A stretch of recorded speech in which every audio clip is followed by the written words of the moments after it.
Hey there, welcome to the UkeStuff channel and welcome to this full UkeGuide review of this instrument. This is the Mitchell Stars and Stripes concert ukulele. Bought this, I think, in January of 2022. It appeared on the Musician Friends Deal of the Day and I couldn't pass it up. I picked it up for basically $32 shipped. And I had sold my Kala Ukedelic Stars and Stripes. It was the first generation Ukedelic that had, it was very much like a dolphin. So it had a plastic body but a laminate top. But I just didn't play it. And I really like concerts, so it didn't make any sense to keep it. And when I saw this and thought, hey, that'll be a real nice replacement for it, of something that actually I could play and keep. And it's kind of fun to bring out on July 4th, as I am an American citizen and I live in Wisconsin. July 4th is a big deal in our country, and I thought this might be fun to have for that reason. So it's been on my wall, and I've never reviewed it, and I thought I would pull it down and review it for July 4th, 2023. So happy July 4th to those of you that live in the United States. Happy Independence Day. All right, so what we're going to do in this video is we'll do three things. First of all, we will cover subjective categories that talk about with all instruments. Second, we will go over the specifications. And third, I will summarize the instrument and give it a UkeGuide rating out of 5 possible ukuleles. If you want to support the work here in this channel, there are 3 things you can do. You can like the video, you can subscribe to the channel, or you can always buy me a cup of coffee to say thank you for making this content at buymeacoffee.com/UkeStuff. With that, I also want to remind you that if you want to see the one-page guide, the UkeGuide for this instrument, it's a one-page document that summarizes everything that I say. You can find that at ukestuff.info. It's totally free. That's my website. And just go to the UkeGuide and look up this instrument, the Mitchell Stars and Stripes, and you can download the PDF there. That's a summary. It's inspired, the UkeGuide is inspired by the energy savings guides we put on all of our appliances here in the United States, so you know what your energy savings are. I kind of incorporated that as a ukulele, or an ukulele review sort of tool. All right, let's begin with the subjective categories for this instrument. First of all, cost. They were $59.99 new. Again, I picked mine up for $32. In terms of value, it's a little bit lower than the price. For $59.99, you can get a pretty decent starter ukulele with a few other things with it for $59.99. At $32, you're probably better than price meets value. So you're probably getting a better value than the price. But at $59.99, you're underneath the value for the price. So not really in the middle, but just underneath at full price. In terms of build quality, it is really inexpensively built ukulele. It's not built poorly, but the actual makeup of the wood, the linen wood, is really a low quality linen wood, and it really shows through. Look at the wood pattern there in the back. It's just not pretty at all.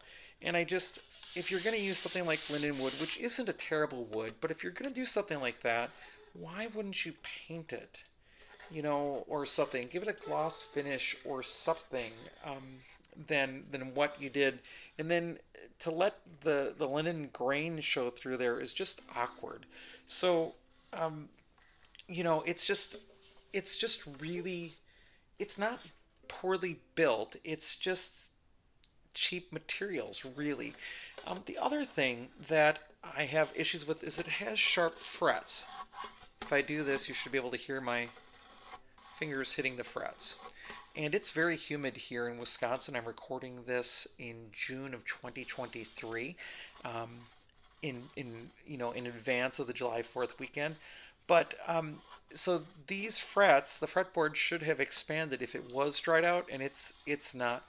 And if you take a look, what's so weird is that they have cut the frets into the binding. A bound edge or a bound fretboard is supposed to give you a perfectly smooth playing experience, but those frets should not extend off the fretboard, but they all extend into the binding at different levels. So really, their special tool for cutting the fretboards, they should have cut the fretboard, then put in the binding, and then put in their frets. Or put the frets in the fretboard, and then put on the binding. It looks like they put the binding on the fretboard, cut that somehow, and then put the frets in, even though they didn't, they extended off the fretboard. So this is not good. That's not what we want to see. Now, one of the things I do in these videos is I let you see on the inside of the instrument. So I'm going to get my endoscope here, and we can take a look at the inside of this Mitchell Stars and Stripes. All right, let's see what we can see in the lower bout. There's the Stars and Stripes logo and the label. You can see the horizontal braces are in the back. You can see the really cheap linen wood, both on the sides and the quality of the wood here. Let's see, we can look up. There's your bridge support plate that is screwed in. You can see the screws that sort of locate the bridge plate and also keep the bridge centered down. And it's sort of a fan brace, it appears, on the instrument. So a little bit of fan bracing. It does have a tail block, does have notch kerfing. The glue mess is not horrendous. It's just, it's not poorly built. There's some extra glue. It's just lower quality laminate and no attempt to disguise it in any way. All right, let's look at the upper bout. Okay, seeing as much as we can at the upper bout, there is your notch kerfing. The glue mess isn't too bad. If we angle up, there's one of your horizontal braces with some extra glue in it. Again, the glue is not so bad. There's your neck block. Yeah, it's well made, just out of, sort of cheap wood. And that's our quick review of the Mitchell Stars and Stripes ukulele. Okay, in terms of appearance, from a distance it doesn't look too bad, but when you get close, it's pretty disappointing as a whole. So this is one of those instruments that from a distance, it's great. So if you're going to play it at a gig on July 4th or something, people out in the crowd might think that looks pretty cool. If they got up close, they'd probably like, eesh. Also, it's a walnut fretboard. What's interesting is the original listing for it, not the official Mitchell listing, but the sort of like Musician's Friend listing or the Guitar Center listing, because that's all, the Mitchell is all part of that Guitar Center family, label. That, it labels it as rosewood, but no, that's a walnut. But the original Mitchell listing also says walnut, but then the other Guitar Center listing says rosewood. So the fretboard is walnut, and again, this was probably built at the time that we still had the restrictions on importing rosewood, but the bridge is a tie bar bridge, and it is rosewood. So you've got two contrasting woods there too, and that also looks weird. That's not ever a favorite of mine. I like to have the personally, I like the fretboard and the bridge fee matching material if possible. The other question I ask is, why is there binding on the bottom but not the top? That just seems strange to me, especially when you have a bound fretboard. You would think that that would be beneficial as well. And why not paint it rather than let that stain and that show through? No idea. In terms of availability, you can only find these used. They are discontinued, although the Mitchell M40C is basically the same instrument. So if you like the instrument itself, the M40C is still basically the same thing. All right, now in terms of playability, it's just like the Mitchell M40C. It's an imported ukulele. It's a 35mm nut, narrow string spacing, C-shaped thick neck. So what really hurts it is the sharp fret ends make it less enjoyable to play, and it's something that you have to deal with if you find one of these, likely if somebody else hasn't already dealt with it for you.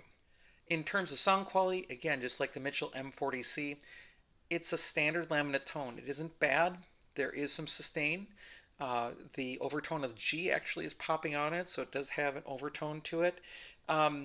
There's, it's not terrible, but it's also not exceptional. But, at $32, be happy with it. At $59.99, there are other instruments you would probably want to go to instead. The overall volume is pretty loud, actually.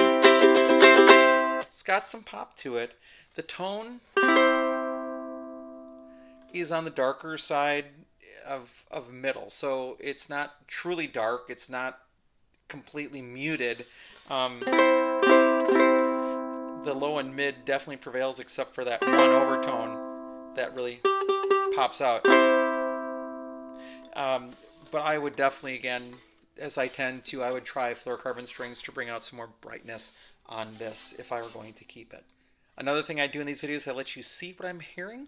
So we use the app Tonal Energy Tuner on my iPad. I play the most open chord that I can, in this case a C chord, and let you see what's happening with the harmonic energy in the series. So here we go.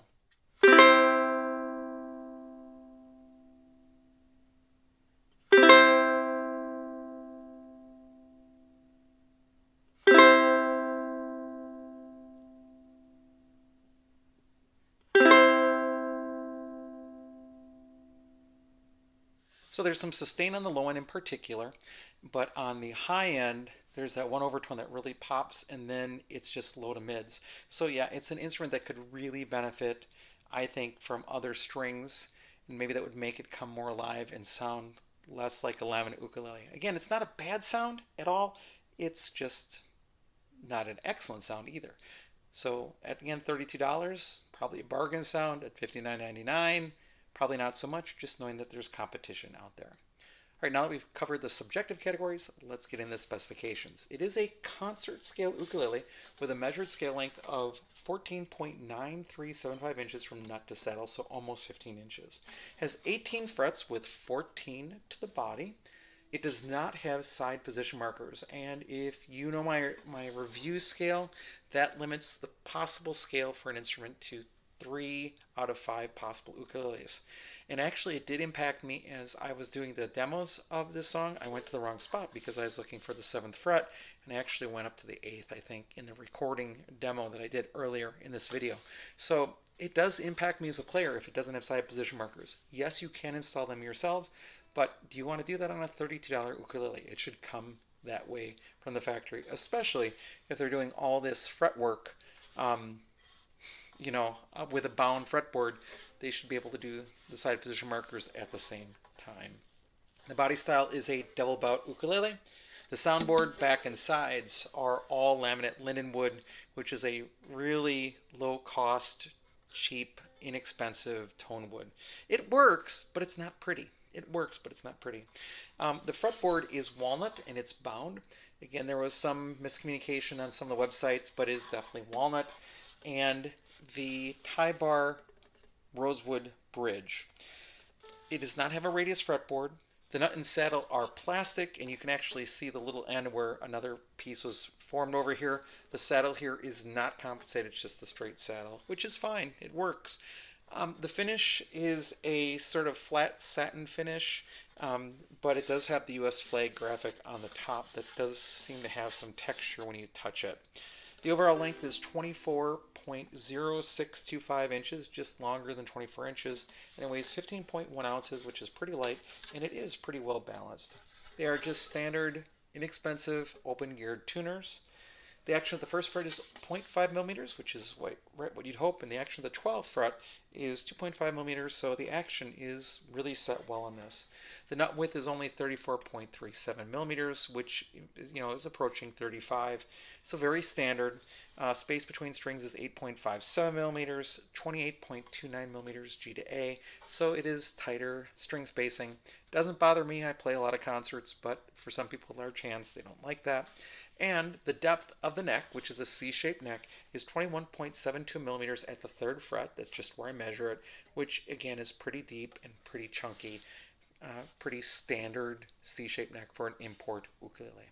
Now that we've discussed the subjective categories and the specifications, let's summarize the instrument and give it a UkeGuide review. I watch musicians' friends for their daily deal every day, and I picked up a few things over the years. You also gain points over time, which has allowed me to actually buy a couple ukuleles for free, which is pretty cool. This one I did buy, and it was $32, $31.99, including shipping. So at the time, I couldn't pass up that deal. It really is a standard M40C Mitchell ukulele, just with this and I think the different cover or the graphics here also on the headstock, the painted headstock with the Mitchell logo on it. Other than that, it seems to be just like the M40C that I reviewed. Like the M40C, it definitely looks better from a distance than it does up close. It sounds fine for an inexpensive laminate instrument. It has good action. The sharp fret ends are a negative. For $32, it's a great deal. At full price, I would skip this. And again, it's not in production anymore, but the M40C is. Same basic thing, and I think that even costs more now. I think I just saw that is $79.99 today. Although, you know, Guitar Center stores are known for discounting those things quite frequently on sales and so forth. So what rating would I give this? I would give this one 3 out of 5 possible ukuleles. It definitely works as an instrument, but it's limited to just 3, mainly because it doesn't have those side position markers, and I'm not sure I'd go above 3 other than that. It's okay. It needs to have the sharp fret ends dealt with.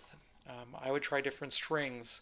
It's not overwhelming. It comes with nothing else at the cost. I don't know. And just the awful appearance. I don't know. I wouldn't necessarily recommend it, but if you like it, go for it. Could a kid start playing this and lead to other instruments, or anyone buy this and could lead to other instruments and give them a good start? Sure, I think so. A couple things taken care of, but still, there's so many places you can go for just a few dollars more and have a much better experience. So that's what I would say. So once again, happy July 4th to those of you that are American citizens, and to the rest of you, thanks for watching the video. I hope you're having a great day, and I'll be back soon with some more Uke stuff for you.